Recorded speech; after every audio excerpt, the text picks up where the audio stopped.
Okay, record now. Okay, I want to introduce Dr. Da Shen Fang. He is the chair of the International Advisory Council at the University of Texas Dallas Center of Asian Studies. He is also currently the honorary dean of Hainan University Belt and Road Research Institute and chief advisor of the Chinese Silk Road Valley Research Institute. He grew up in Singapore and received his PhD from University of Minnesota in 1972. Since 2002, Dr. Fang has taken the role as the Vice President of Research at the University of Texas at Dallas, the Senior Vice President of National Cheung Kong University, National Tsinghua University in Taiwan, and Special Advisor to Director and Director of Global Strategy of Macau University. We have the pleasure of meeting him, and he is going to talk about his book, The Belt and Road Initiative, China's Millennium and Transformation and its Impact on Humanity. Take it away, Dr. Fang. Okay, thank you. Thank you, Joe. This is the title of my talk, Belt and Road Initiative, China Millennium Transformation and its Impact on Humanity. Essentially, I take all my talk today is based on my book that was published about a year and a half ago with almost the same title as this. In 2013, in two important lectures delivered by Xi Jinping at Kazakhstan and at Indonesia's parliament, essentially the announcement of the Belt and Road Initiative was brought up. Now, what I want to first talk about is China's reform and opening up, the so-called 改革开放, from 1977 until now. Now, one of the easy things to do is to look at the GDP of a country. But I have to warn you, and I'm sure all of you know this, that GDP changes is not an economic panacea.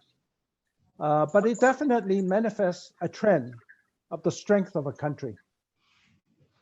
This is the China's GDP, starting roughly around 1978 until more or less today, 2000. Well, this is only up to 2012, but it has gone up even further, as you can see. Here is an, and in 2000 and 2007, which is roughly around here, is when Hong Kong reversed its sovereignty back to China. And so you can see that from 1978 until about when Hong Kong reversed its sovereignty, China hasn't changed that much. It has changed some, but it hasn't changed that much. But since Hong Kong's time of reverse its sovereignty until today, it simply has exploded. And one of the explosion, of course, came in 2003 when China joined WTO. And that's roughly where it is. Now, if you look at China GDP in 1978, it is 0.18 trillion. That year, the United States about 2 trillion. So that means the United States is roughly 12 times higher than China. Oops. Well, the GDP changes is not in, oops, why is it not moving forward? Hold on.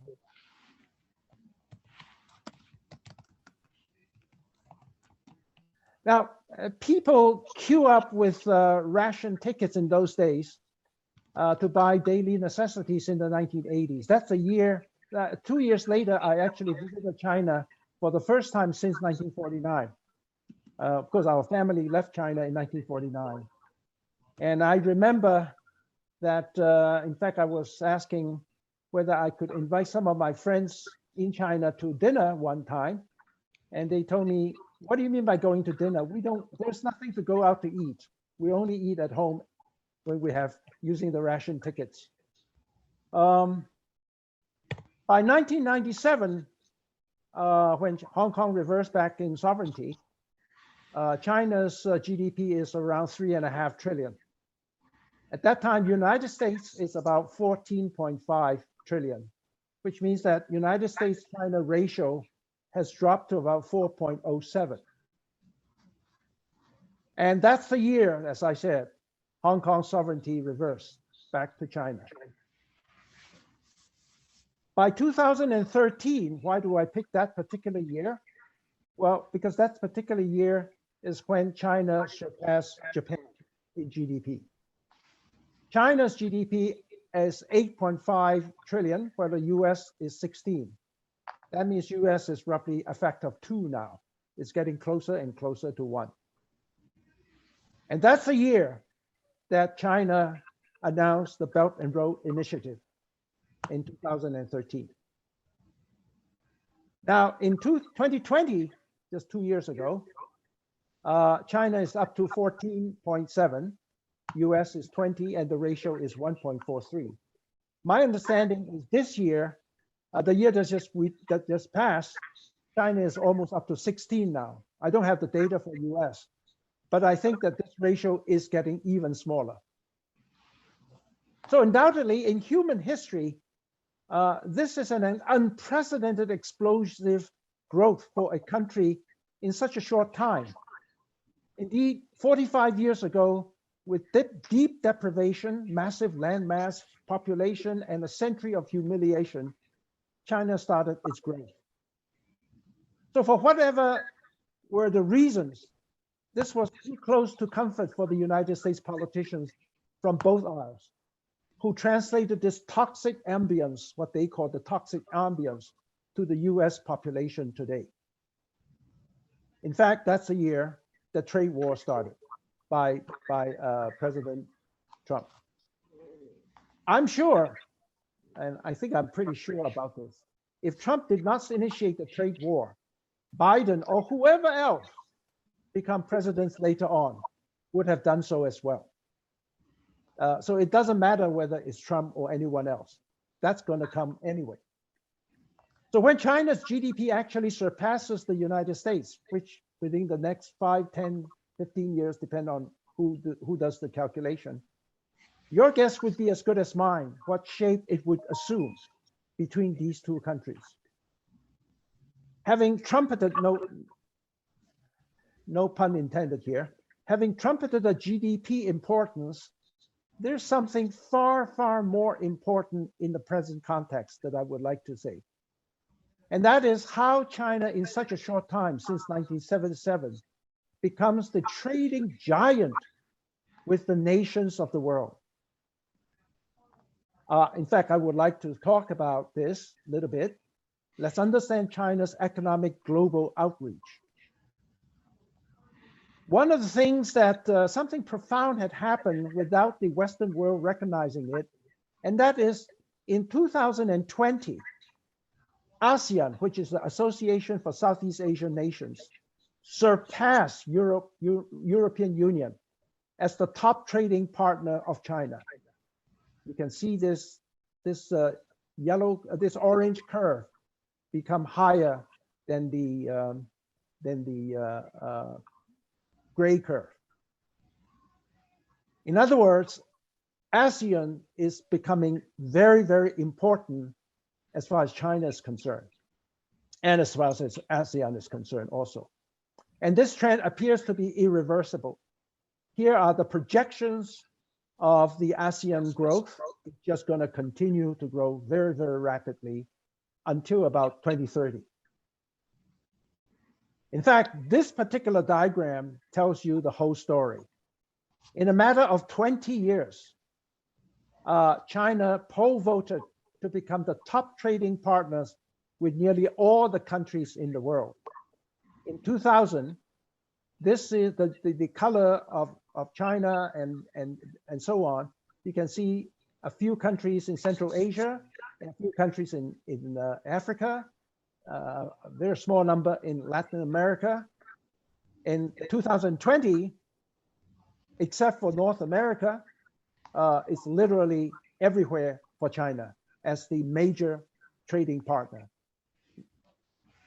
Apparently, when the United States started under Obama in 2008, which began the so-called Asia-Pacific rebalance, and under Trump in 2018, initiated this trading war with China, both presidents seem not to be inherently aware that unlike the Soviet Union, the Chinese with its trade tentacles have already deeply penetrated into every corner of the world.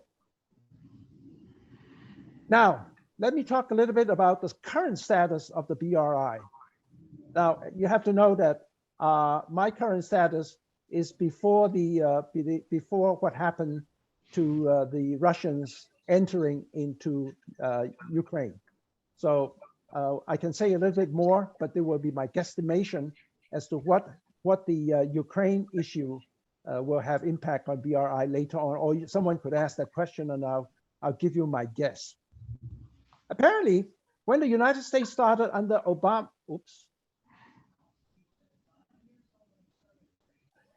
as we know in Chinese, 要致富先造路. You want to be rich, build roads first. I don't know how many people know this, that by building infrastructures, China intends to uplift the poorest southern neighbors, such as Laos. This is the high-speed rail from Kunming to Vientiane, Yongzheng of Laos, Lao.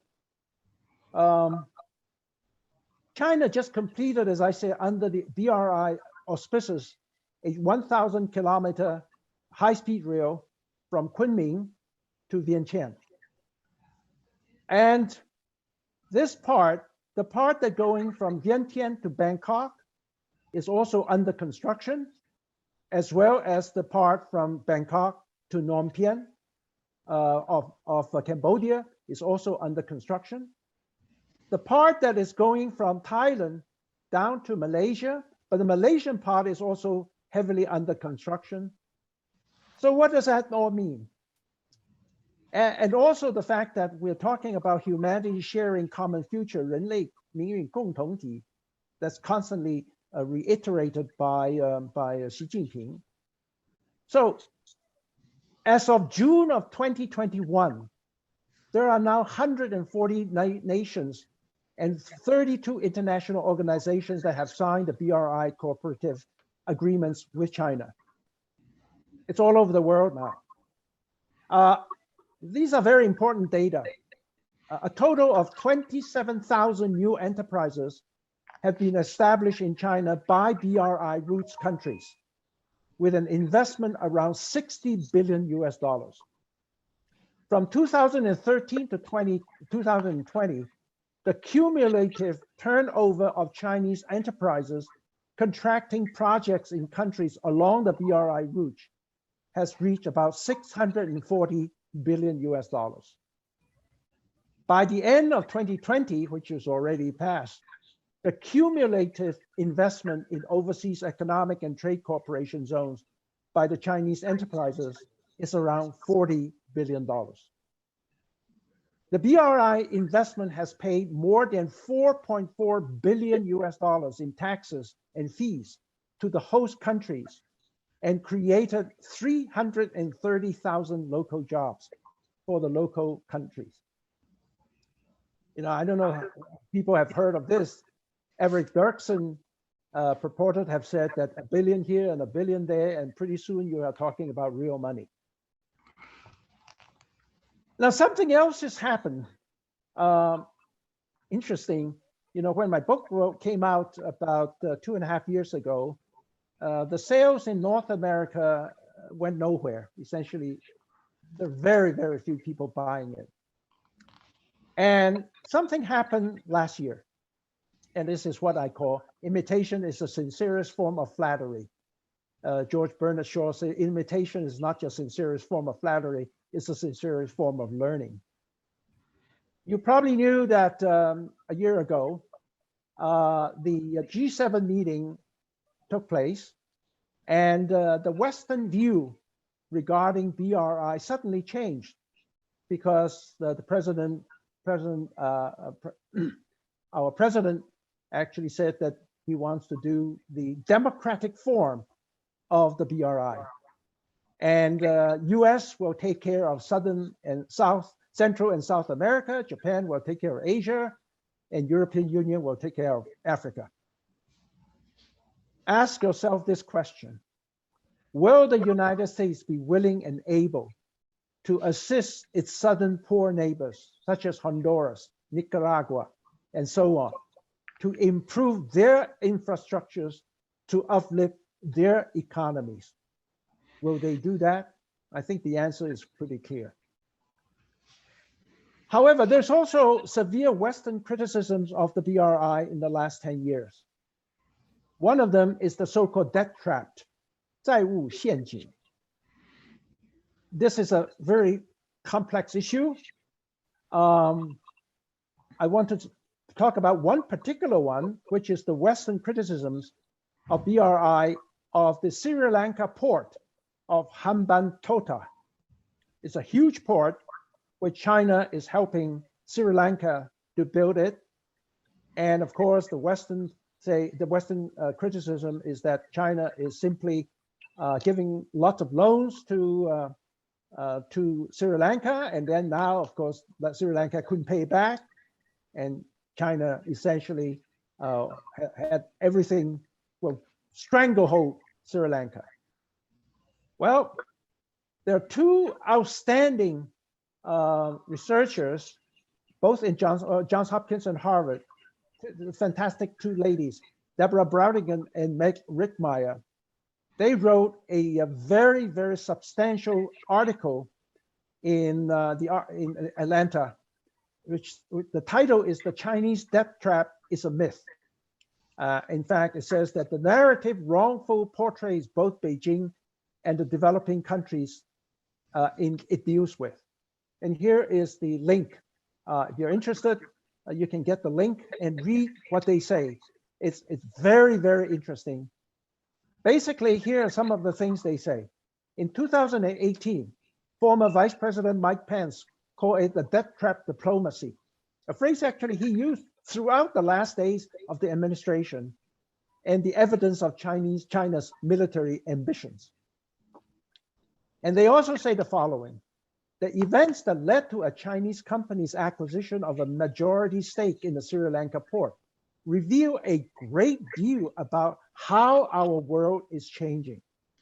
China and the other countries are becoming more sophisticated in bargaining with one another, and it would be a shame that the US fails to learn alongside them.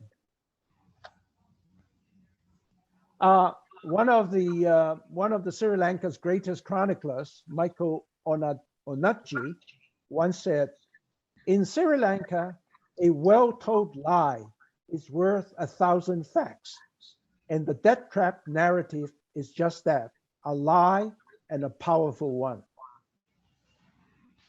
So, how would BRI transform the mindsets of China and humanity? Well, due to BRI, there will be at least 3 humanities mindset transformations in my mind. The first would be the concept of a supercontinent. And the second would be the global cultural communications. And the third would be New Renaissance, what I call David wearing pants. So let's talk about the first concept of supercontinent. The separation of Asia and Europe was artificially constructed. If you look at the world's map, you look very clearly, and it's North America obviously is a continent, because by the time it reaches Panama, it is so narrow that on paper you can actually cut it with the scissors. And then suddenly it grew up into another continent, which we call the South America. And then in Africa, it is a continent. And of course, Australia, New Zealand, they're sort of a continent. But Europe and Asia belongs to one big piece of landmass. How did that become 2 continents? And so they're artificially constructed by humans. In Han Dynasty, there is a very famous Chinese, no, I wouldn't call him a diplomat, but he was sent by the Chinese Han Emperor to go to the western part. His name is Zhang Qian, Han Cao the Zhang Qian, to look at, what's happening out there. When I started to write my book, I want to find out more about Zhang Qian. So I went into Baidu, and what I saw was Baidu referred to Zhang Qian as 第一个睁开眼睛看世界的中国人. He is the first Chinese to open his eyes and look at the world. I got quite perturbed by that comment because I said by the time Han Dynasty came along, China already had 1 million or more than 1 million years of history, and yet Baidu called him the first Chinese to look at the world with an open eye. I have a very good friend. This is the gentleman. He actually did his undergraduate at the Chenggong Daxue in Taiwan in civil engineering. And he went back to Malaysia and built a business and retired when he's around 55, when he made enough money. He always asked himself the following question. He said, I live in Malaysia and China is just north of me. There's no ocean between me and China. Why can't I just go to China by the roads? So he decided when he retired that he and a bunch of friends got together and literally drove from Singapore through Malaysia, through Thailand, through Laos, into China, and then all over China into Yunnan and Xizang and Qinghai and Xinjiang and so on, and all the way around China and back to Malaysia. He did this 3 or 4 times between 2008 to 2012. Then he said, there's no reason why I cannot go to Europe the same way. So the group of them actually got together, and finally they drove from Singapore through Malaysia and all the way through China into Kazakhstan, and from Kazakhstan to Russia, and then Helsinki, and then Finland, and he drove all the way north into Norway, and from Norway into Sweden, from Sweden into Denmark, Denmark into Germany and the Netherlands, and then they took the boat to London, and then they flew back. So I call him the 21st century Zhang Qian. What he did was he saw things that he could not have seen by flying from Singapore to London. If you fly from Singapore to London, what do you see? Well, you see the beautiful airport of Singapore and not so beautiful airport of London, and nothing in between, because that's what you do in flying. But if you drive or you travel by land, either by car or by other transportation, you start seeing human beings. You start understanding cultures. You start understanding politics that you would not easily understand. Now, as I said earlier, the high-speed rail, probably within the next 5 to 6 years, is going to go from China all the way down to Singapore. In fact, something even more amazing that could happen here. Look at the closest distance between Malaysia and Indonesia's Sumatra. The closest distance here, it turns out to be closer, far closer than the distance between England and France. In fact, there is now discussion about building the tunnel that will be joining Malaysia and Indonesia within the next 10 years or so. And then the distance between Sumatra and Java is also very, very narrow and very, very close to each other. So what will happen? Sorry.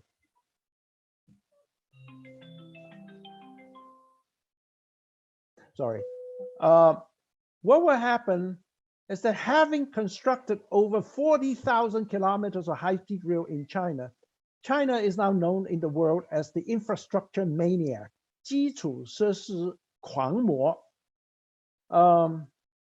So it is conceivable under the BRI rubric.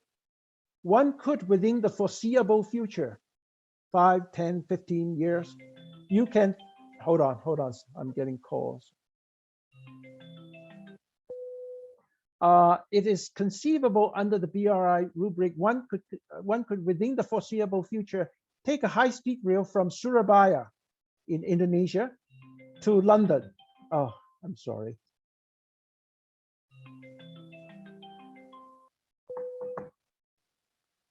To London.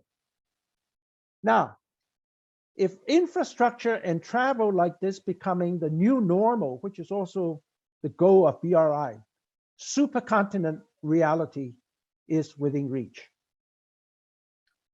With this infrastructure, its deep cultural impact to the supercontinent, I think, is self-evident. The second thing we need to learn about would be the global cultural communications. The story begins with Jews in China in the ancient days. I don't know how many people know this, but between 1960 to 1120 AD, there was a large Jewish community of many thousands that lived and flourished in Kaifeng, in what we call Kaifeng today. In those days, it's called Bianjing, which was the capital of Nansong. You know, where did the Jews come from? Well, it turns out that I asked my historian friends, even as back as the Han Dynasty, Jews living in the Promised Land, in what we call Palestine today, already knew that something great was happening in Asia. And so through this Silk Road, they actually started to come to Asia, and they eventually stayed in Kaifeng. So by the time Song Dynasty came around, there were literally thousands and thousands of Jews living there. I actually went to Kaifeng with my good friend Aaron Shakhanova, who was the chemistry Nobel laureate from the Technion in Israel. We went to Kaifeng and had dinner with a Jewish family there. Actually, it's interesting. I talked to Aaron. You know, Aaron and I were both on the board of Huazhong University of Science and Technology, and I remember one time I told him, you know, did you know about these Jews in China in the 11th century? He said, I don't know, but he also told me after he won the Nobel Prize in 2003 that, you know, life is so hectic for him that if I want him to do anything with me, I will have to give him a year of advance in time. So while we were talking that day, hold on. While we were talking that day, we were, I told him about this, and he said, let's go. I said, well, you know, next year when we have time, we can go together because you need a time. He said, no. I want to go this year. I want to go now because for me, my culture is more important than my profession. Here's a Jew who told me why Jews are so amazing people. Anyway, so we went there and we learned a lot about the Jews in China in the 11th century. So a natural question is, if the Silk Road is a two-way street, how come we have never heard of the large congregation of Chinese at its western end? For millenniums, the Chinese did not have the tendency of leaving their comfort zone. Being utterly a Chinese initiative, the BRI aims progressively for the people to go out of China. To do so, especially in the 21st century, it would require a millennium mindset transformation for the Chinese. So what does that mean? The best person who can talk about cultural communication is Manoj Das, who published a beautiful article in the Hindu, the most important Indian newspaper. And I'll extract something out from his lectures. This is the website if you're interested. It's really a mesmerizing lecture. In 1946, my father, Feng Guozhen, was a representative for the China's Central News Agency stationed in India. On January 20th, 1946, he had an interview. He interviewed the soon-to-be first Prime Minister of India, Jawaharlal Nehru. And this is what Manoj Das said in his article. He said, Nehru said to my father, if China and India hold together, the future of Asia is assured. He wrote the following.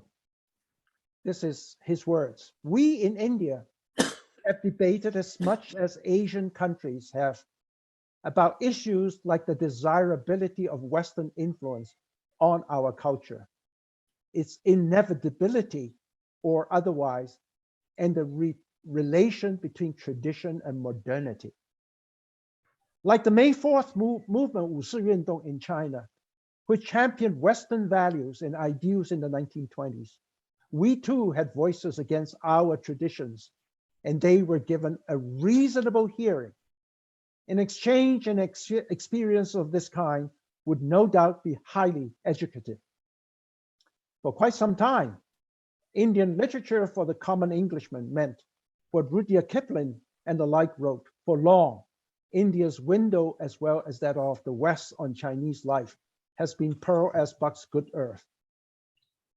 But when I read Lu Xun, a number of his short stories, and the true story of A.Q. Zhen Zhuan, I realized that despite the realism in the works of Pearl Buck and other gifted writers, Lu Xun's work had an authenticity that could be expected only of the nature of China.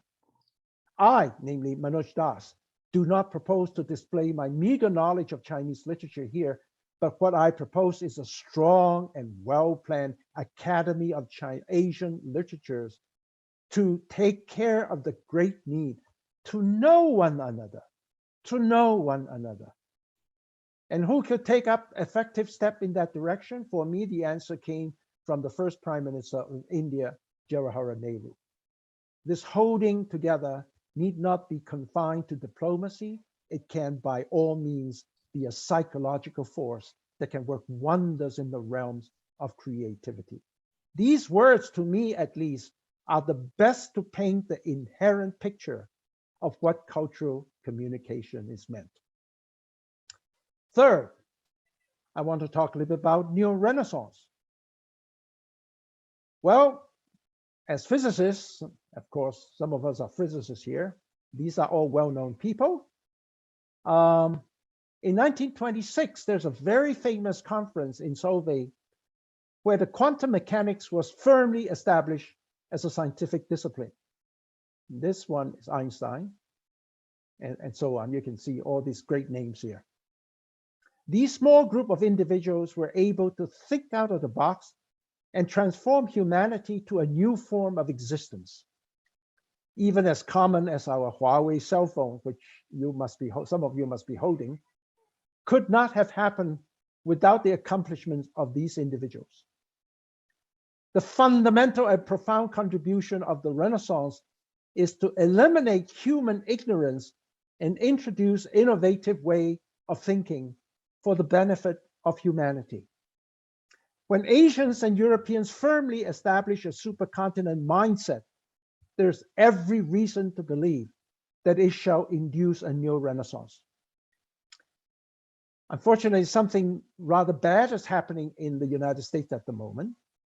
Karen Skinner, who was a former U.S. State Department brain trust, actually said the following: a fight with obviously China, a really different civilization and a different ideology and the US hasn't had before.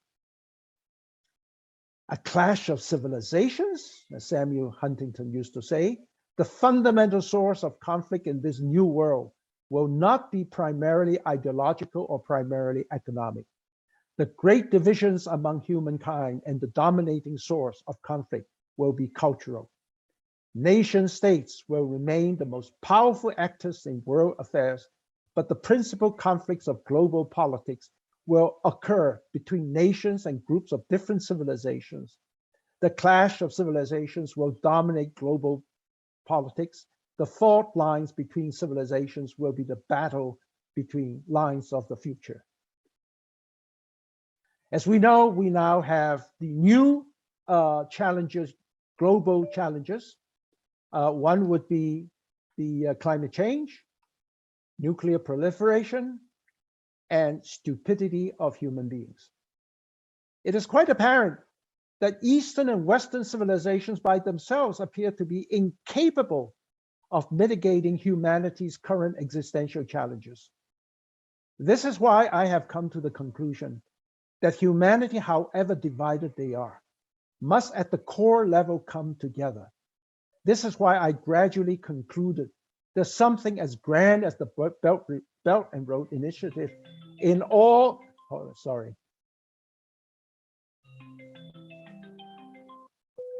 in all its manifestations is profoundly and fundamentally needed for humanity's amalgamation to occur. Even at this stage, it may seem like a pipe dream.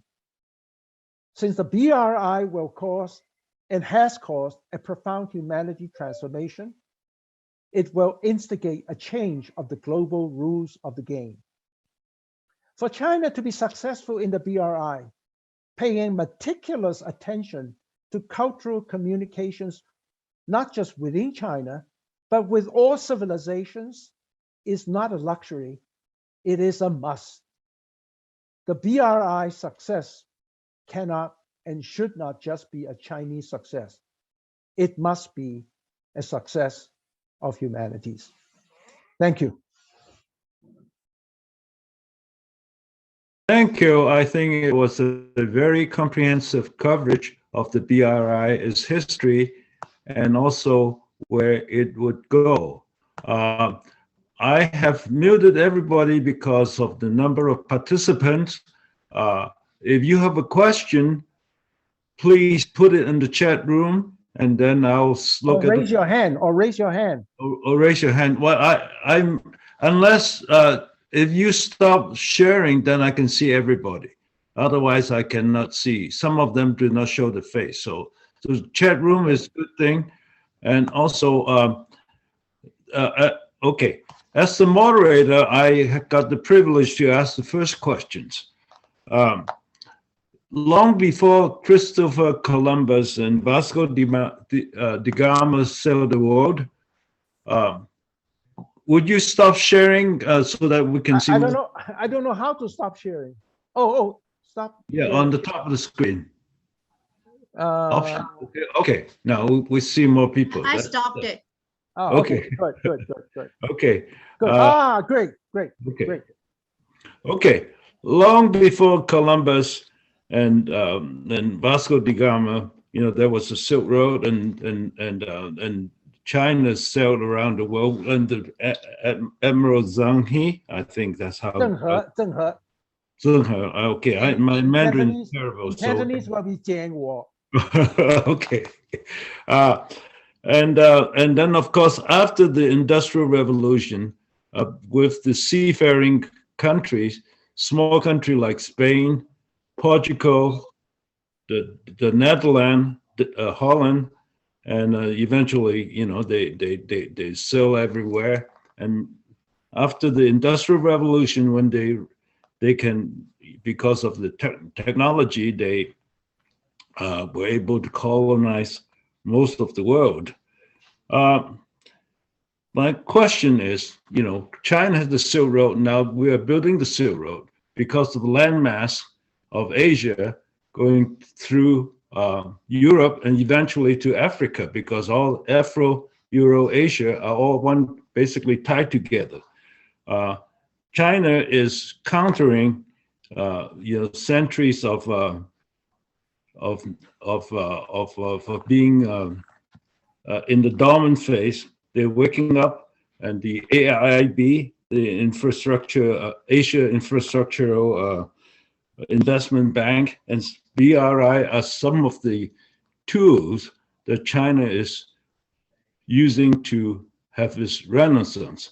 So would you say a few things about, is the old maritime dominancy of the European country over now that we have the BRI and the AIIB? Would you talk something about that to compare the two? I'm not exactly sure your question, but let me answer it in the way I would answer it. When I was looking at this whole issue of Silk Road, both maritime and the land-based, I, of course, very quickly, I grew up in Singapore. So I actually have lived under the British colony for many years. I learned that as soon as the British acquired a navy, a strong navy, in other words, because UK being what it is, and that they have been able to build such a strong navy, immediately they started to move to areas of the world that it's not that easy to get to. And so wherever they go, wherever they went to, they could very quickly take the local people and the land and colonize it. That started 500 years ago with India. And then, of course, down to Malaysia and so on. But they're not the first one who did that. Also, the British also started a company called the East Indian Company. Some of you may know. And the East Indian Company has a very interesting motto, which says, the company that rules the waves. And then, of course, the Dutch very quickly understood that. And so then the Dutch, there would be a Dutch East India Company. And then follow that, they went to Indonesia and took Indonesia as its colony. So did the French. So did Portugal, went to Mozambique, and so on and so forth. The Germans, the Spanish, of course, went to South America, and so on. I looked at that and I said to myself, this is very interesting. This seems to be colonizing other people, taking other people's wealth, seem to be in the DNA of Western civilization. And yet, for China, where Zheng He or Jian Wo went to Southeast Asia, went to India, went to Middle East. In fact, Zheng He he was a Muslim. He actually went to Mecca and to East Africa, and these are all documented that he went. And he went 7 times. And by the way, some of you may have seen that the major ship, the principal ship of his armada, there were about, he brought in something like 30,000 soldiers with him on this trip, on 7 trips to Southeast Asia and all the way to Africa. He came back with not a square inch of colony. Not a square inch of colony. Whereas the Western civilization, when they went out, as soon as they see something good, they wanted to take it. And so that seems to be a way for us to begin to understand. Perhaps there is some fundamental difference between the way Western civilization look at outside world and the China's way of looking at outside world. And this is the reason why I think when China now wants to do the Belt and Road Initiative with the intention of really building common future and common wealth, not just for China, but for everyone else, it is very difficult for the Western society or Western countries who only would think in terms of if you're strong, you must take people's wealth in that thing and in that mode of thinking. So that is why the difficulty between the East and the West about the Belt and Road Initiative began and it will continue. And for I hope at some point there's enough communication with both sides to understand these issues. And so far, I don't see real communications, which is a pity.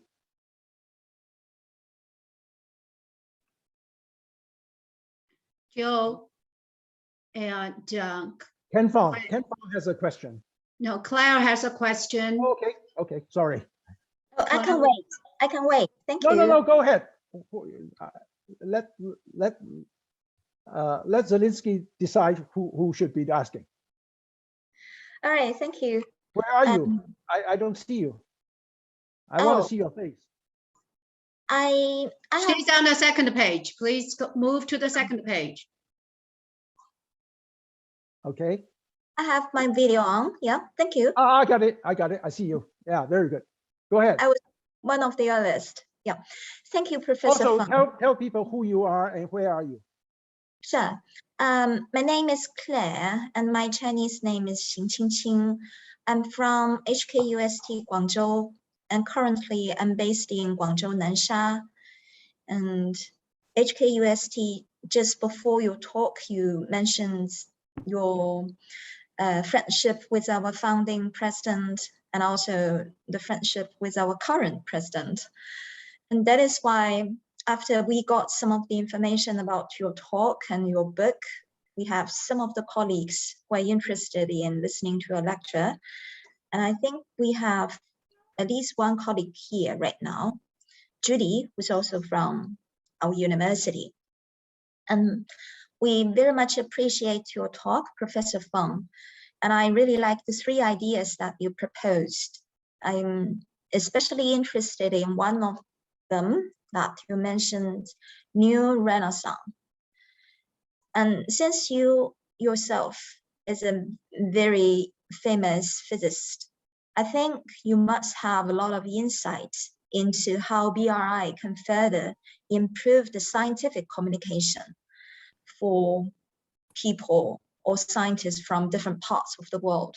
And especially you have mentioned ASEAN countries and their close ties with us right now. So if you would like to further elaborate on that for a little bit, I would highly appreciate. Thank you. Sure. There is no doubt that the impact of BRI is still at a very, very early stage at the moment, even though it has been proposed since 2013, so almost 9 years ago.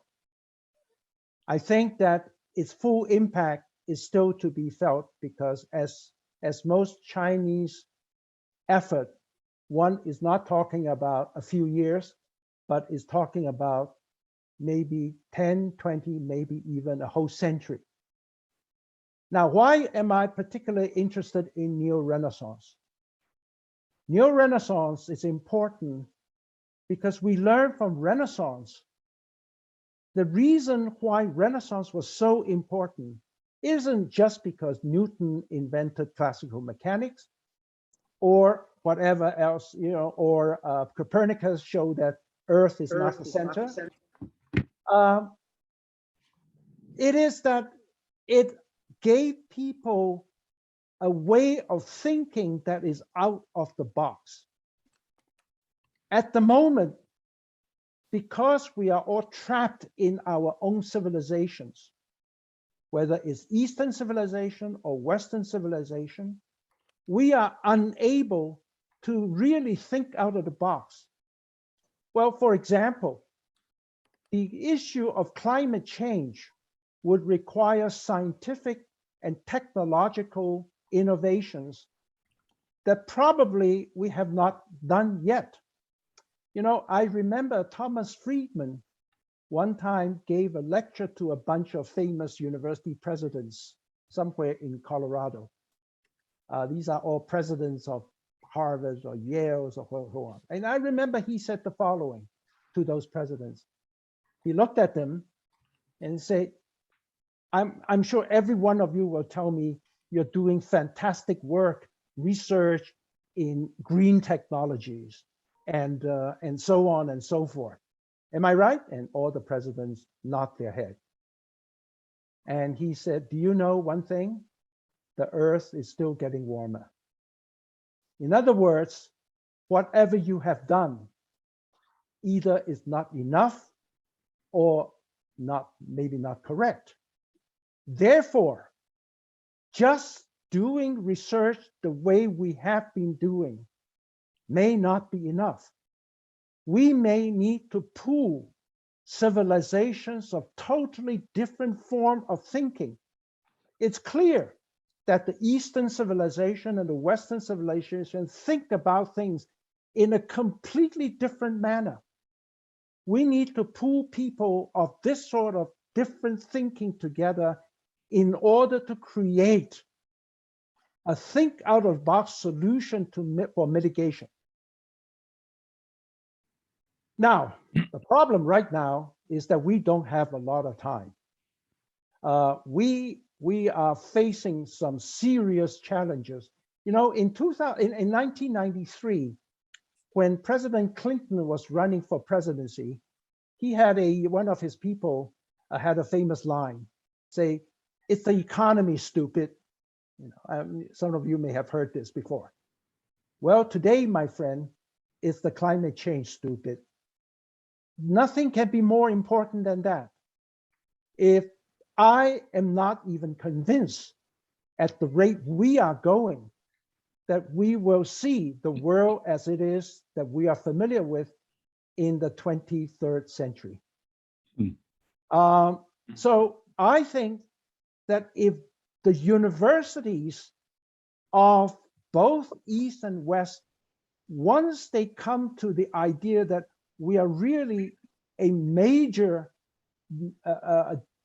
supercontinent, that we are all on one continent, we need to think, you know, it's also interesting. The East and West civilizations all began on this continent, on this supercontinent, from the Greeks and from Asia. And it is these two super civilizations that need to come together very, very quickly. And once we have people that can travel back and forth in this way, I think we will very quickly develop a new way of thinking. I think universities such as your university, I think you're a brand new university. You have no baggage in your university. You can take this as the lead and do things that not just what Beijing, Beida, Tsinghua have done. You can do things that totally different and exciting and can mitigating the disasters that we're facing. Okay. Let me. Next, we have Ken Fong. Ken? You Thank you. mentioned about Dr. Fang. You mentioned about the Western way of colonization is in the DNA of the Western people. If we are talking about DNA, that means there's some genetic determinism there, which set apart the Western man thinking compared with the Eastern man of thinking. I mean, the DNA is as I said, is a genetic determinism there. And you want to bridge the gap between the East and West. The West would think differently from the East. The question is that how you're going to bridge the gap. Yeah. Or with the gap is really is that what you talk about the DNA. Just like what you're talking about, the DNA may determine the culture determine the separation between the East and West. Right. So those are kind of things we need to think a little about that.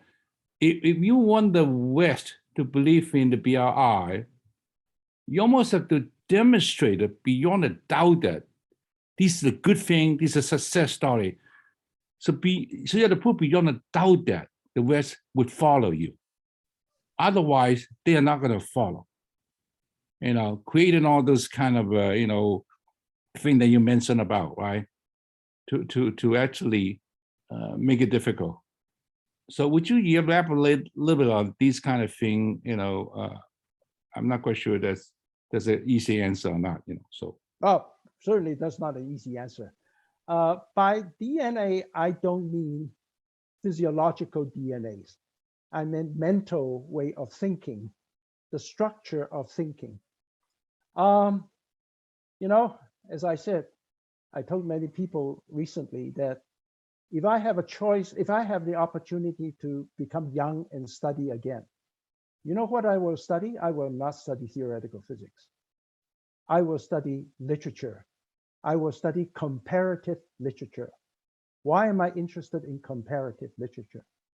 Because it is through the millennium of literature that human beings, in one form or another in their own civilizations, form their thinking. The way those thinkings come about is through many, many years of people writing about it, thinking about it, and doing it.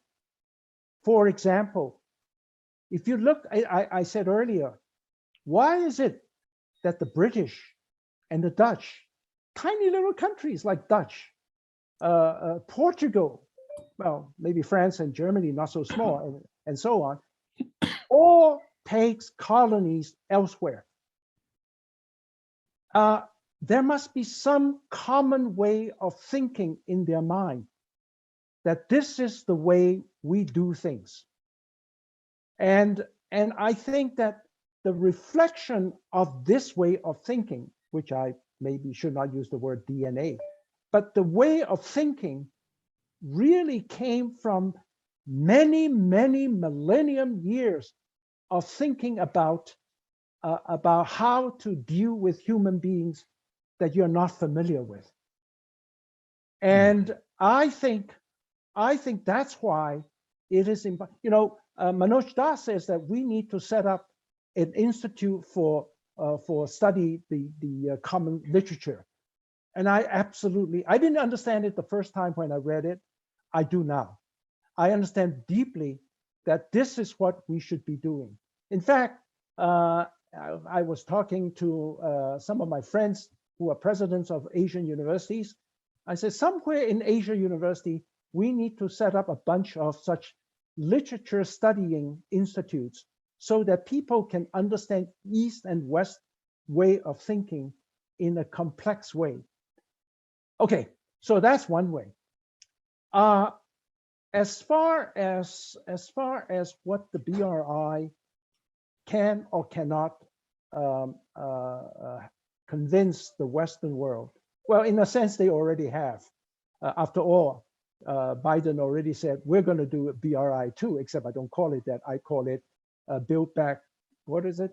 Build Back Better World. When you said democratic way of a BRI. Yeah, Better. yeah, obviously, if it's all bad, he wouldn't be doing it. He knew that. Yeah. But something even more important, which I learned from some of the commentators from Taiwan, he said that, look at the countries south of the United States, Mexico, Honduras, and all these countries in Central America, Haiti. They are all poor as hell. Whereas they are sitting next to the most powerful, the richest nation in the world. And somehow the powerful, rich nation of the world never bothered to help them. Who did they help after World War II? They helped the Europeans.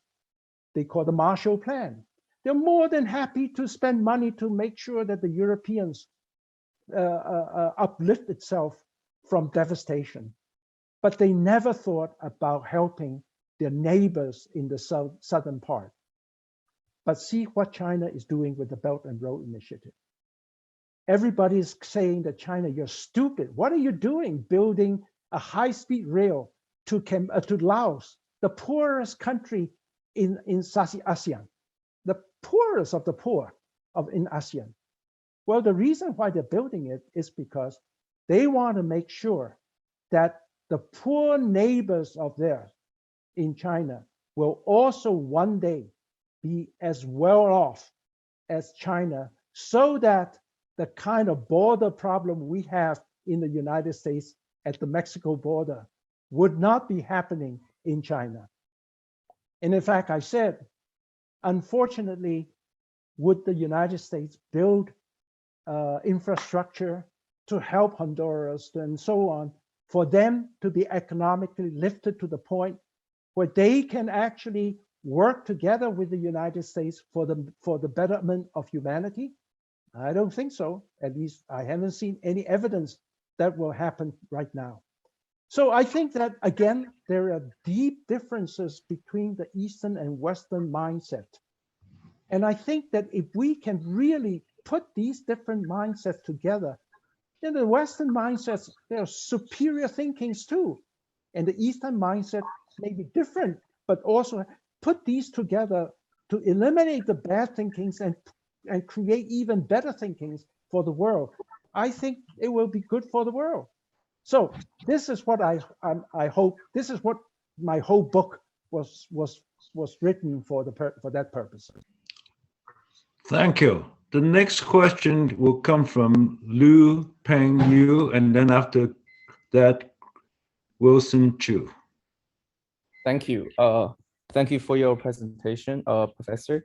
My question regarding BRI. You have to explain who you are. Oh, my name is Peng Yu. Originally, I came from China, Shanghai.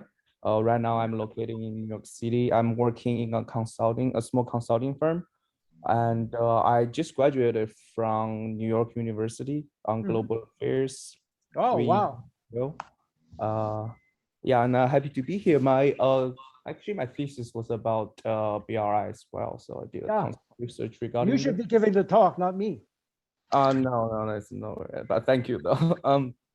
Yeah, so when I was conducting research, I realized China has also had a common prosperity, 共同富裕, at the earlier year, later last year, and dual circulation. I just wondering what's the correlation between the BRI with these two, let's say, ideology of these two policies, and well, the cooperation among these three things helped China to step away from the middle income trap.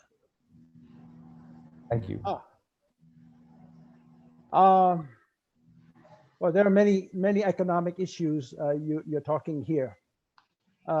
First of all, like I said, China believes, at least from what I could learn from what China is doing, is that it does firmly believe in win-win situations or win-win-win situations. In other words, it's not a zero-sum game. And everything it does has a long-range impact designed for not only China, but for the country that is also receiving the activities of the BRI. That, I think, is one of the salient features, as you have, I'm sure, know, salient features of the BRI. And it needs to be explained better for the world. By the way, in the beginning, when it got started, China didn't understand the importance of cultural communications. For example, in Malaysia, Malaysia said, we need a high-speed rail. So what do you think China did in the beginning?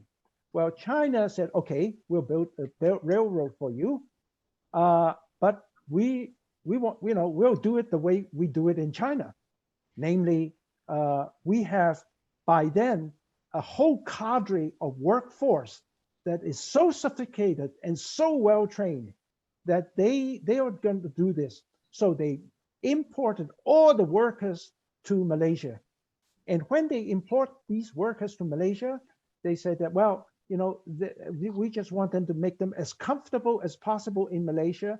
And so they build compounds for these workers to live in there. And they even bring rice from China so that they eat the Chinese rice. Now, you can see very clearly that the Malaysia people very quickly became very annoyed by the way the China's doing this. In fact, it got so bad that there were not riots, but there were a lot of bad feelings among the local people. And fortunately, in the last 5-6 years, China learned this and understood that you need to understand the local situation. You need to understand not just the Malaysian Chinese. You need to also understand the Malays and the Malay Indians and the Malay Eurasians. You have to understand all their cultures, their history, and so on and so forth. And by now, China has, in Malaysia, built a lot of these training centers to make sure that the Malaysian workers can actually participate in this very exciting projects. So I think in many ways, China has gone on in the beginning, a very difficult learning process. And through that learning process, it began to realize the fundamental importance of cultural communications. And like I said, it's a way to understand each other's thinking and ways and means. Very good. The next question comes from Wilson Chu. Hi, Dr. Fang. My name is Wilson Chu, and I'm located in San Francisco, California, and I am a finance professional that also gets involved in the Chinese American community in San Francisco. I try to help out where I can, but I also have an interest in China and within Asia, and I've been following the growth of China for the past couple of years. So my question to you is, in which you've answered a portion of it, and I'm hoping that maybe you might be able to give another example, which is, if you were to measure the current level of cultural communication through the exercise of the Belt and Road Initiative, how would you qualify that particular measurement? Is it successful throughout the region? Is it successful only within those regions where the high-speed rail has been developed? And then the second question is, let me answer the first question. I cannot remember too many. When I'm done with the first question, then then you can ask the second question. Okay. We'll give you another chance, Wilson. Okay, thank you. Thank you, Wilson, for this important question. By the way, it really is very important. I didn't say enough about this. China, for millennium, is an inward-looking country. Yeah. It's a very inward-looking country. Like I said, why are there Jews in the Song dynasty in China and not huge Chinese living in Palestine? Well, it's because the Chinese don't go out. We just don't go out. Why should we go out? China is the biggest in the world today, at that time, the most prosperous and the most advanced country. That's their comfort zone. And the most, literatures and everything is in China. We don't need anybody else. And I think that, for example, even today, I don't know whether you know this or not, I always tell my friends in China, I said, do you know that there are 1.3 billion Indians living just south of us? Sure, everybody knows that. Now, if you have 1.3 billion people just south of your border, what do you think an open-minded country would do? The universities will be jumping up and down, learning everything about India. Do you know how many universities in China that actually has any interest in South Asia, not just India, Pakistan, even Pakistan, our so-called solid friend, and so on? Do you know how many? No more than 5. In other words, what mathematicians call isomorphic with 0, okay? We just don't have any interest in understanding other people's ways and means, other people's history. I have a very, very good friend who is a profound, a really outstanding professor at Jawaharlal Nehru University in New Delhi. He actually, he's under 40, no, under 50. He has translated 四书, the 4 books, into Hindi. He wanted to make sure that Indians can understand Chinese ways and means and Chinese thinking. What better way to do than to be able to read the 4 books? And if you cannot read Chinese, which is a difficult language, at least you can read it in Hindi. What have we done in China that we could say that we have allowed the Chinese people an access to the important literature so we can understand the ways and means and history and so on of India, which is 1.3 billion right south of us. The other thing is even with Southeast Asia. With Southeast Asia, there were only maybe 2 or 3 universities in China. One is in Guangzhou, called Jinan University, because they are primarily for foreign students, and Huaqiao University in Xiamen. Most universities in China, 3,000 universities, I don't even know there's any that actually learn about the history and the people and the literature and so on of Southeast Asia. You know, they tend to say, oh, there's some Chinese there, so let's just talk to him, but never understand the way the Malays think, the Indians think, you know, the indigenous people think. I think since the Belt and Road Initiative, this has changed. Not enough, but it has changed profoundly. And I think that even at the highest level inside China now, there is, for example, Xi Jinping just said that China is going to offer 5,000 research positions to bring in the smart students and postdoctoral fellows from Southeast Asia to work in China. They're beginning to understand that to be able to do this, you have to make sure that you learn other people's ways and means and thinking. Li Guangyao once said, he said, when he was alive, of course, he once said, you know, I don't see how China can beat the United States. And people ask him, why China is making such progress? He said, because China seeks its talent from 1.4 billion people. United States seeks its talent from 6 billion people. That's why we have Wilson Chu in San Francisco and not in China. This is as simple as that. And so I think that China has a long way to go. But because of the Belt and Road Initiative, it suddenly realized that they cannot be just inward looking. Because if you go out to outside world and be a bumbling fool, you will make stupid mistakes and coming back hurt. So things are changing. Thank you. I guess my second question is also related to cultural communications, and you know, I wanted to get your thoughts on how the end game would look. In other words, if there was a high level of cultural coordination, not integration, but coordination among various cultures and among different countries, you know, would Chinese society, will that be driven by business and education? In other words, you know, trade and politics?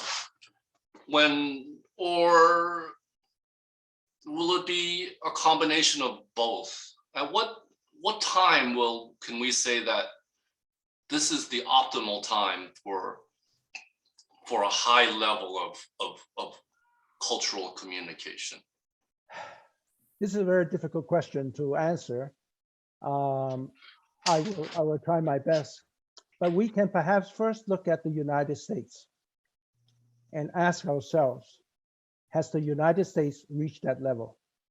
Okay, we have the best universities in the world. Right next to you, there's Stanford. You know, has the country been that way? Well, let's look at the United States. In the last century, the 19th century, two of the greatest inventions of human beings. One is the understanding of thermodynamics. That's why we have Industrial Revolution. And the other one is Maxwell's equations. That's why you have electricity and magnetism. Hold on, I'm getting. And if you look at who were the pioneers in those two fields, there were no Americans. Okay, in other words, America in the 19th century is a non-entity, intellectually speaking. Okay. In the 20th century, as I mentioned earlier about this conference where quantum mechanics was formed, there were no Americans there.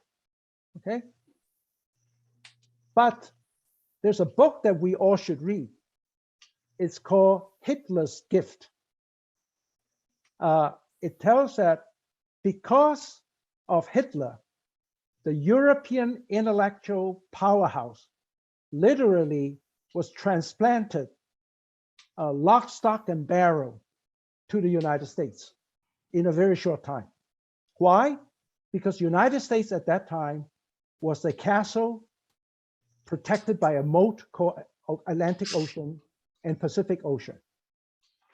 And so all the superstars in every field, not just in science, in violin, in painting, and all these people came to the United States. And so after World War II, the United States became the envy of the world. And then there started things like the National Science Foundation. We started things like asking university professors to do research based on curiosity. You know, just dream of what you want to do because good things will come out in the end. Then something happened towards the end of the 20th century. And that is when Thomas Friedman said the world became flat. When the world became flat, the Atlantic Ocean and the Pacific Ocean became an albatross around our neck. Think of our young next generation, my children, your children, or any children in the United States, who, when he or she was ready to go to college, would think about going to Europe or going to Asia for higher education. Whereas for Asians, going elsewhere was a normal thing. And that albatross is making the United States today an inward-looking country. Some of the problems we are facing today is primarily because we are an inward-looking country, or at least at certain level, we are an inward-looking country, and it's a very dangerous thing. Of course, we still can bring in the brightest and so on, but as soon as the US government say that we no longer want to have as many foreign students as possible in our great universities, things are going to change very quickly here. So I'm saying that cultural revolution, cultural communications is really a very, very difficult thing when you mix in politics and all that stuff together. So it is quite impressive that China is willing to stand above all this and say that while we are building infrastructure, we want to make sure that we also understand their cultures, their history. We're not doing a good job yet, but we're moving in that direction. I don't even see we're doing in the United States, moving in that direction. So this is what I think the United States can learn from the BRI. You know, I think there's so much the two countries can learn from each other. And I hope the doors in the United States can be open soon. Thank you. Thank you very much. Hello, You unmute yourself. you want me to unmute? Joe, Oh, Joe. Joe. Maybe he went to sleep. Okay, can you hear me now? Yeah. Okay, I just want to show you Dr. Fang's book, and I want to thank Ken Fong for purchasing copies for our study group, and I want to thank everybody for attending. I don't want to shut it off, stop the Zoom now. For those who want to stay on, please stay on. We have gone 1.5 hours. Please feel free to contact Dr. Fang directly if you have questions later. And if you're interested in what we're doing with our study group, and you have other authors or people that are interesting to talk about, please let me know so I can invite them. I think.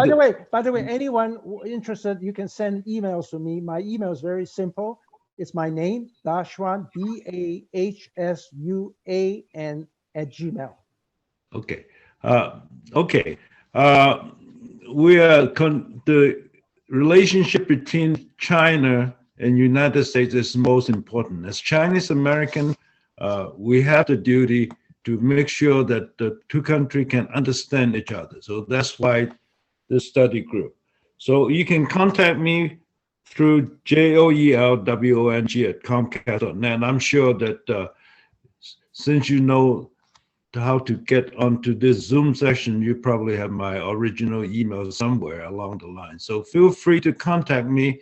I don't want to stop this session. Anybody else who has a question? I think this is very interesting. I think the relationship between the United States and China is very important. And that's why, as Chinese American, we have a duty to let people know how we can get along. Who else has a question? It's open. If not, it's been an hour and a half. If there's no other question. As I said, if people want to send emails to me, I'll be more than happy to answer. I will always answer within within 24 hours.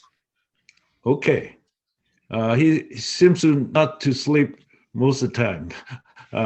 Okay. I'm going to end it if there's no other question. Oh, Singfug, you have a question? Okay. Yeah. Please. Yeah. Well, I went to school with that, so he knows about me. Who is this? Lo Singfug. Oh, okay. Okay. Well, tell us about yourself. We don't know about you. Daishan may know about you. Well, I grew up in Hong Kong, and to be honest, I just cannot stand the British. I decided to leave Hong Kong and came to this country to college. And I ended up in University of Minnesota, get my degree in electrical engineering. And actually, I ended up doing software design most of my life. I'm retired now. But my question is that with the current Ukraine crisis, how do you think it will affect the BRI initiative? That's a good question. I was going to ask that. Well, if I have an answer to this question, then I'll probably not be where I am now. But let me tell you what I think is happening. the Ukraine issue is a very, very complicated one. We need to understand, as Americans or as human beings, we need to understand why did it happen, or why has it happened, why it continued to happen. For example,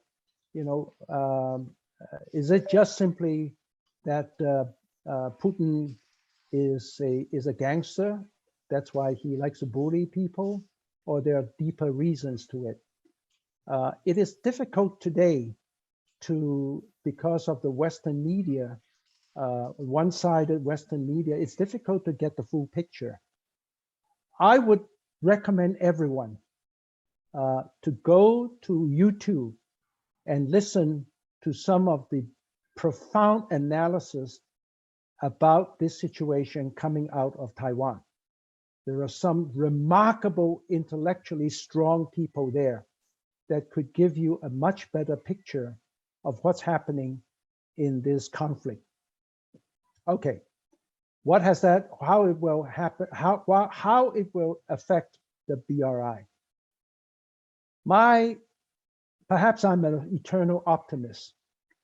I think that this will have some local perturbation in time, whether that time is a year or two for the BRI's activities.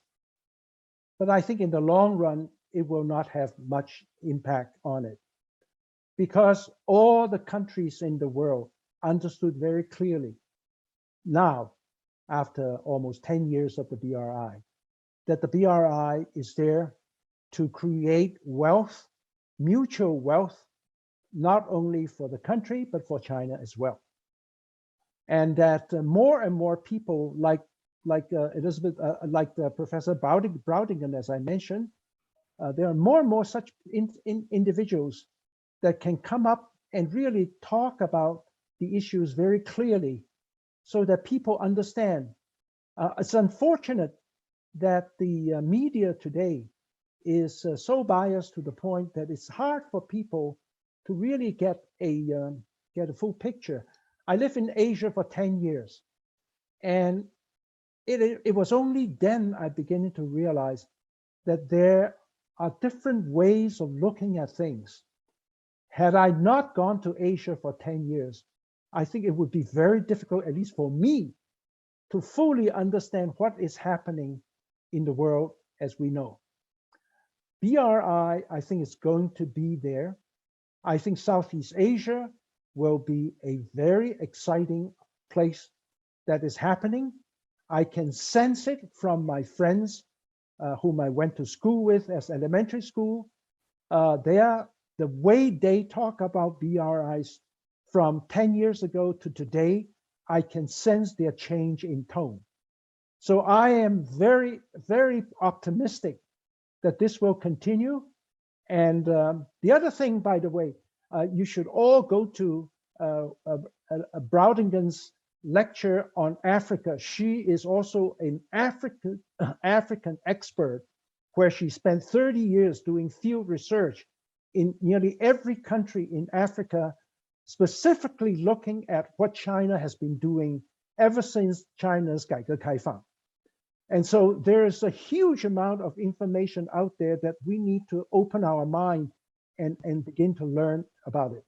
So to give your question a quick answer is, I think it will have some local in time perturbation, but in the long run, it will not. Great. Are there any other questions? Well, I think it's enough time. Okay, it's been an hour and a half, and I thank everybody for coming, and especially thank Dr. Fang for introducing his book and his philosophy about how East and West can get together. As Chinese American, we have to do our best to see that both countries understand each other. Right. So with that, I will conclude this Zoom meeting, and thank you for coming. I want to thank everyone for your excellent patience and also asking these fantastically probing questions.